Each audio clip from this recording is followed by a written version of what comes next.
You know those moments when your life is just coasting? Nothing bad, nothing great. Just beige. That was me, Leo, about 3 months into sophomore year. I was sitting on my bed, staring at a history textbook that looked suspiciously like I'd just drooled on it, trying to figure out if I had enough motivation to make instant ramen. My roommate, David, was nowhere to be seen, probably off doing normal people stuff like talking to girls or, being interesting. Our dorm room was classic college squalor. Dust bunnies the size of small rodents, posters peeling off the walls. I was perfectly content being unremarkable. Then my phone buzzed. It wasn't David. It was Maya. Now, if you don't know who Maya is, she's David's older sister, and she was, to put it mildly, out of my league. She was gorgeous, studying something cool like international relations, and always seemed to be 3 steps ahead of the rest of humanity. She occasionally crashed on David's floor when she visited from her grad school an hour away, usually just long enough to make David clean up his side of the room and make me feel intensely aware of my ramen habit. I think I'd had maybe 5 minutes of actual conversation with her in total. So, when her name popped up, my heart did this weird, anxious flip. The text was short. Too short. It just read, "Hey, it's Maya. I'm up in 412. Come upstairs, but don't knock." Okay, stop right there. Everything about that text was wrong. First, she never texted me. Ever. Why not text David? Second, 412 was the room directly above ours, but it was usually empty, reserved for overflow guests or staff. Third, the don't knock part. That wasn't just weird, it felt urgent, like something you whisper in a dark hallway. My stomach dropped lower than my GPA. I looked around the messy room. Was this a prank? Did David put her up to this? But David was the least conspiratorial human being on the planet. I stood up and paced the 6 feet between my bed and the door. Every scenario that ran through my head was progressively worse. She lost her key and needs me to sneak her into the utility closet. She needs help moving a heavy piece of furniture that David ignored. Or something genuinely bad. I could feel the adrenaline starting to flood my system, not the fun kind, but the shaky, cold sweat kind. I decided not to reply at all. I grabbed the door handle, took a deep breath that tasted faintly of stale pizza, and stepped out into the hallway. The whole corridor was quiet, smelling like disinfectant and bad decisions. I walked toward the stairwell, my cheap sneakers squeaking on the linoleum, each squeak feeling deafeningly loud. I could feel my own pulse hammering in my ears, drowning out every other sound. I climbed the short flight of stairs to the 4th floor. The air up here felt different, somehow colder. I reached room 412. The door was solid wood, completely unmarked, just like any other door. I paused, my hand raised, just inches from the cold metal of the handle. What was I supposed to do now? Just open the door without knocking? It felt like breaking a fundamental rule of humanity. I leaned my ear closer to the wood, trying to hear anything. A voice, a sound, a sign of trouble. Nothing, just silence. I was about to grip the handle when I noticed something stuck to the bottom corner of the door frame. It was a tiny, folded piece of paper, and written in hastily scrawled handwriting, identical to the one on my phone, was a single, cryptic instruction. This, wait, note changed everything. It wasn't just weird anymore. It was an instruction in a sequence, like I was suddenly in a poorly written spy movie where I was the incredibly unqualified protagonist. I looked down the hallway again. Still empty. The fluorescent lights hummed a high, irritating note, and the stale air conditioning blew a constant, cold draft over me. I stuffed the little note into my pocket. My mind raced, jumping back to the last time I'd actually interacted with Maya. It was Sunday, just 2 days ago. David was complaining, as he often did, that his laptop was running slower than a sloth in molasses. Maya, the all-knowing older sister, fixed it in 5 minutes, mumbling something about background processes and cache files. I happened to be standing there, handing her a bottle of water, and she looked up, flashed me a smile that was way too bright for a Sunday afternoon, and said, "You're Leo, right? David's silent partner in crime." That was it. 5 seconds of direct attention. I just stuttered something about, yeah, mostly silent. But that moment, that small acknowledgement, had felt monumental. Maybe that's why she felt comfortable texting me. I was just the quiet, reliable guy next door. The thing about David and me is we had this perfect, boring equilibrium. He was loud but predictable. I was quiet but messy. We were just two ships passing in the night, occasionally bumping into each other over a shared bag of chips. He would never involve me in anything dramatic, and he certainly wouldn't involve his formidable, highly intelligent older sister in a juvenile prank. That made the situation outside room 412 feel impossibly serious. I leaned against the wall, trying to breathe normally, but the longer I stood there, the more paranoid I got. What if the room wasn't 412, but 421? What if I was waiting outside some random, sleeping janitor's closet? No, the text was clear, 412. The note was clear, wait. But how long is wait? 10 seconds? 10 minutes? An hour? My palms were sweating, and I started thinking about all the horror movies where the main character ignores a clear warning. I pulled my phone out again, looking at the screen. Maybe I should just text back. Asterisk, everything okay? Asterisk, but the whole instruction was built around not engaging openly. Don't knock. Wait, it screamed discretion. I glanced at the door again. It was just a door, yet it felt like the entrance to a labyrinth. I pressed my ear to the wood one more time. Nothing. Silence. I was about to give up, to text David and ask if his sister was okay, when a new smell hit me. Not the usual college disinfectant. This was faint, metallic, and sharp, like old coins or blood. And then, just as I was ready to bolt down the stairs, a faint, almost imperceptible scratching sound came from the other side of the door. Not a knock, but a sound like a fingernail dragging lightly across the wood from the inside. It happened 3 times, a rapid, insistent rhythm. Someone was definitely in there. And they weren't just waiting. They were trying to tell me something specific. What did 3 scratches mean? Should I open the door? Or run? Before I could decide, the handle, just inches from my face, slowly, very slowly, began to turn. The turning handle froze my blood. I didn't move. I couldn't. Every muscle in my body locked up, eyes glued to the slowly rotating brass. This wasn't some gentle opening. It was methodical, deliberate, and terrifyingly silent. The door swung inward maybe 3 inches, just enough to create a sliver of darkness, but not enough to see anything inside. It was enough, however, to let that metallic smell rush out, much stronger now, confirming my worst fears. It definitely smelled like trouble, maybe even danger. Through the gap, a hand emerged, not reaching, but just pressed flat against the jamb, stopping the door from opening further. It was Maya's hand. I recognized the small silver ring she always wore on her index finger. But the hand was shaking violently, and the knuckles were white against her skin. Then, her eyes appeared in the sliver, wide and desperate. They were bloodshot, and I could tell she had been crying, or was close to it. She looked straight at me, her expression a mix of terror and urgent command. She didn't whisper or mouth a word, but her face screamed one thing: help. I pushed the door open just enough for me to slip inside. The moment I crossed the threshold, she shoved the door shut behind me with surprising force, the heavy wood making a muffled thud. The silence that followed was absolute.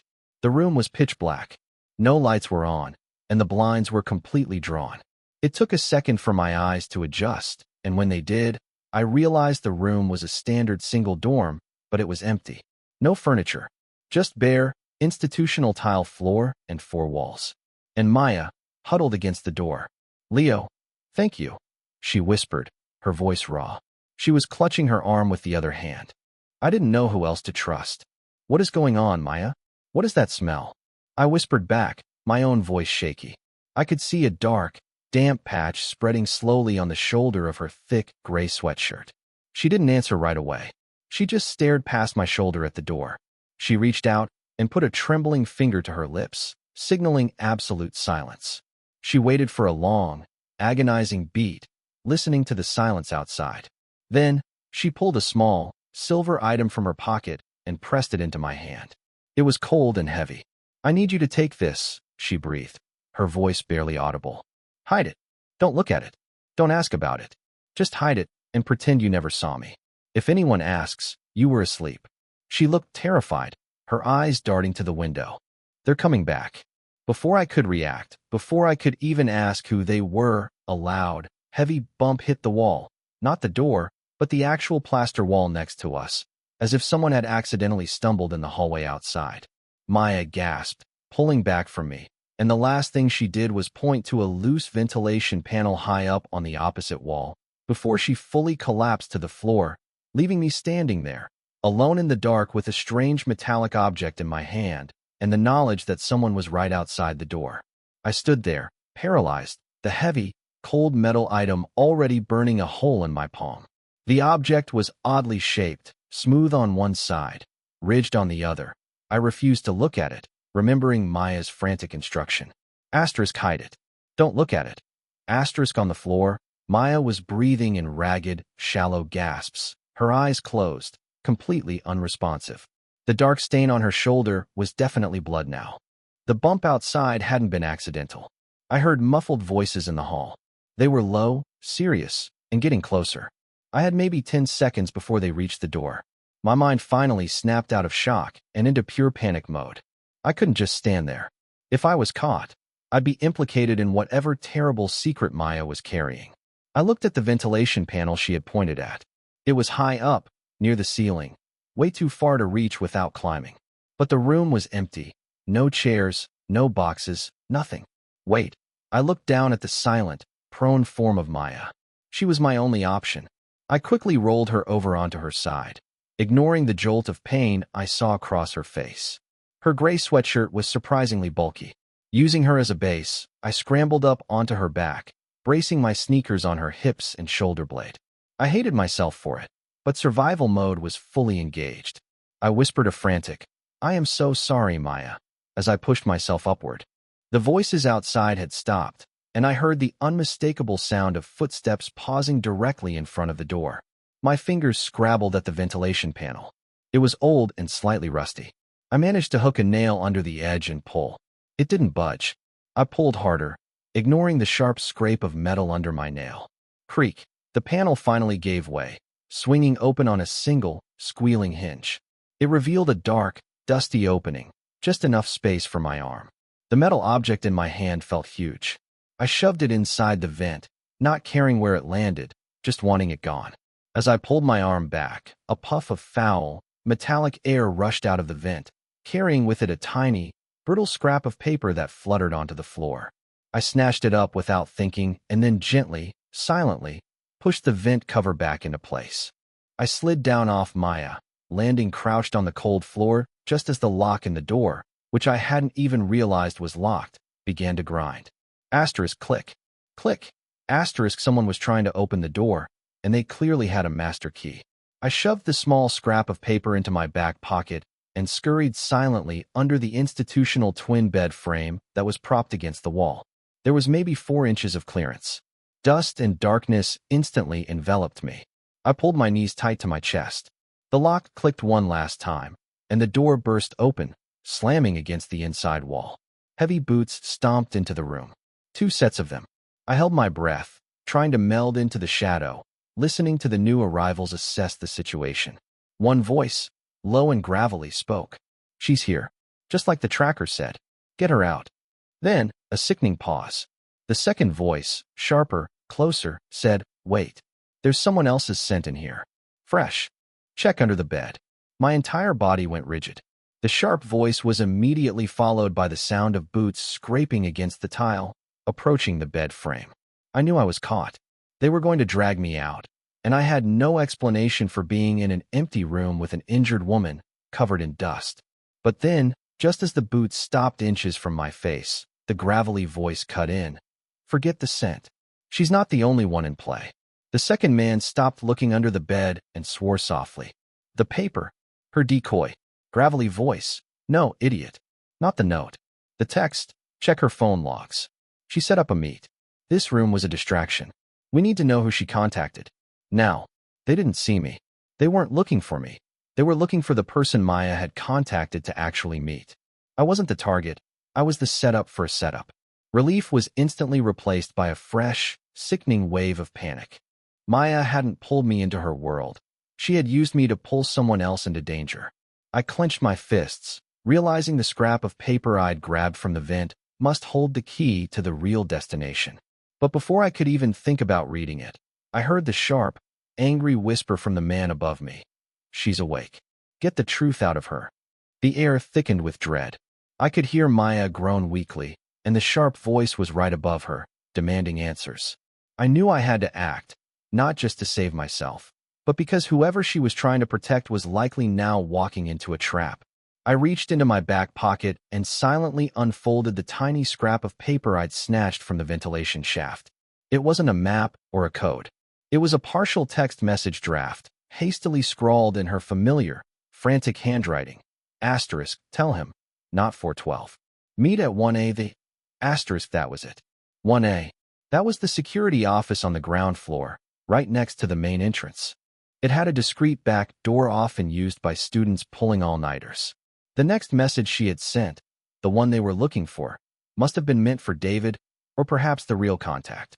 But they were tracking her device, forcing her to send a decoy to me, the safe, boring guy, while she set up the real meet. I was the unwitting misdirection. I heard the sharp voice snarl. The device is gone. Where did you put it? Maya whispered, weak but defiant. I don't know what you're talking about. That was my cue. If they thought the device was the key, they would focus on Maya, buying me time. I had to warn whoever was heading to 1A.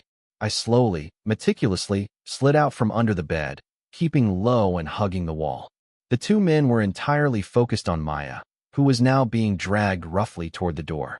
I saw my chance, the open door. I bolted.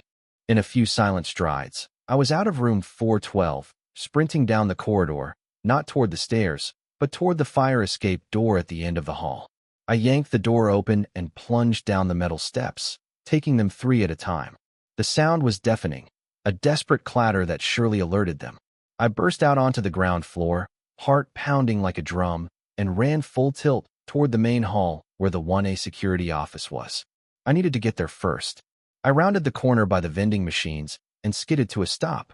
There was David, my quiet, boring roommate, standing patiently outside the discreet back door of the security office, phone in hand, looking confused. He was waiting. David, get out of here now, I screamed. He looked up, stunned, as I tackled him hard, sending us both sprawling behind a large planter box, just as the fire escape door above us exploded open and the two men rushed out, looking down the corridor we had just left. David, rubbing his head, whispered, Leo, what the hell? Maya texted me to meet her here because she needed the... He didn't finish the sentence. Because standing calmly inside the 1A security office, stepping out to see what the commotion was the man who had the real power, the man who was running this whole operation. It wasn't one of the goons. It was the head of the history department, Professor Alton, smiling a chilling, utterly composed smile as he locked eyes with us. But the final twist wasn't his reveal. It was the small, silver item in my hand. David's ancient, bulky external hard drive, the one Maya had fixed 2 days ago, which I realized, in that frozen moment of terror, I had never actually thrown into the vent. I was still holding it. The sight of Professor Alton standing in the doorway of the security office, his usual tweed jacket looking utterly sinister, snapped David out of his confusion. David didn't look at the professor, he looked at the hard drive in my hand, the drive Maya had just fixed for him. Wait, you still have that, he whispered, his eyes wide with comprehension. She told me she uploaded it to the cloud. What did she hide on it, Leo? We didn't wait to find out. We scrambled up, running the opposite way, out the side door, leaving the two goons and Professor Alton staring down the wrong hallway. We ran until we reached a busy street corner 2 blocks away, collapsing onto a cold stone bench. The first thing David did was call the police, relaying the room number and the fact that his sister, Maya, was hurt and possibly kidnapped by 2 men and a university professor. The second thing we did was look at the hard drive. It wasn't encrypted. Maya didn't have time for that. She just moved David's old, mundane files into a decoy folder and replaced them with a single, massive file. A complete, heavily documented audit trail proving Professor Alton was systematically siphoning grant money from the history department, funneling it into offshore accounts.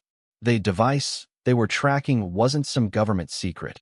It was evidence of high-level embezzlement that Maya, using her international relations research skills, had stumbled upon. She hadn't been fixing David's laptop. She'd been using it to download the files discreetly, knowing his old, slow machine would be the last place anyone would look.